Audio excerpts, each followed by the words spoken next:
درود به شما همراهان همیشگی کانال کارآگاه نیوز. در این برنامه حمید محمدی از حواشی و جذابیت کار با برنامه 90 و دلیل جدایی از عادل فردوسی پور رو میگه. سید حمید محمدی متولد 12 مهر 1345 در مرزن‌آباد با اصالتی ارمنی است که کار گویندگی انجام میده. محمدی در تلویزیون به جز برنامه 90 و فوتبال 120 سابقه گویندگی برای برنامه‌های ورزشی دیگری رو هم داشته.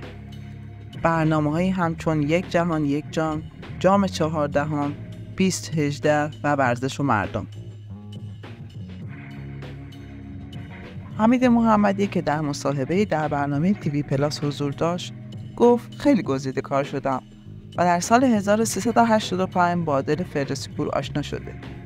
فردوسی پور به من گفت که به صورت موقت بیا و نریشن‌ها ما رو بخون به جای آقای مزدک میرزایی که اعزام شده بود برای گزارش به بازی‌های آسیایی چین و تا آقای میرزایی برگشتن این کار به عهده من بود.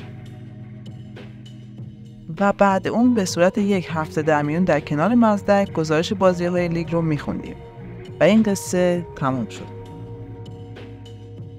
سال 92 بود که آقای فردوسی پور با من تماس گرفت برای فوتبال 120. گفت به صورت موقت میتونی اجرا کنی و فکر نکردم حتی لحظه‌ای رو قبول کردم. ما میگفتن تا 13 عیده.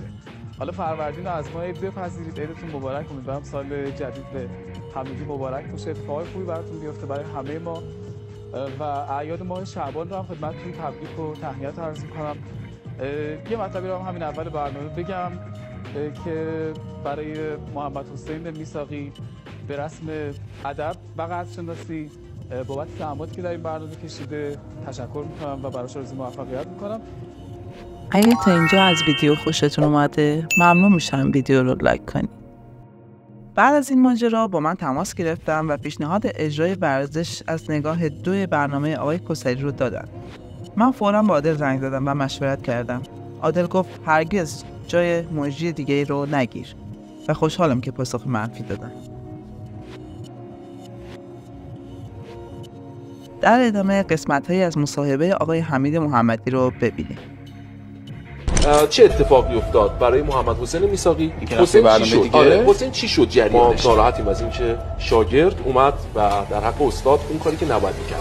من واقعا تو یک سال آخر در جریان هیچ چیزی مطلقا نبودم. در جایگاه قضاوت نیستم تو این ماجرا. نمی‌خوایم قضاوت بکنیم. اون روی سکه عشق نفرته. آدمی که زیر و بم زندگیتون میدونه با هم دیگه اینجوری بودین، خیلی اوکی بودن همه چی، وقتی اوضاع برمیگرده میشه نفرت. این جایگاهی نبودش که فقط و فقط به خودت نگاه بکنی و قبول کنی. موضوع اینه که ما عادت نکردیم به آدم‌ها کارنامه بدیم. آدم‌ها برای ما یا 0 یا 20.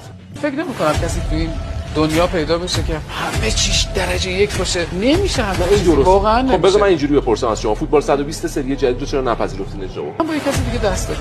می‌خواستم مثلا دنبالش شدیدن. آره من با یک کسی دیگه دست دادم. من قرار بود این کارو با یک کسی دیگه انجام بدم. منم گفتم که خب این برنامه برای من با این آدم تعریف شده بود. به همین سادگی.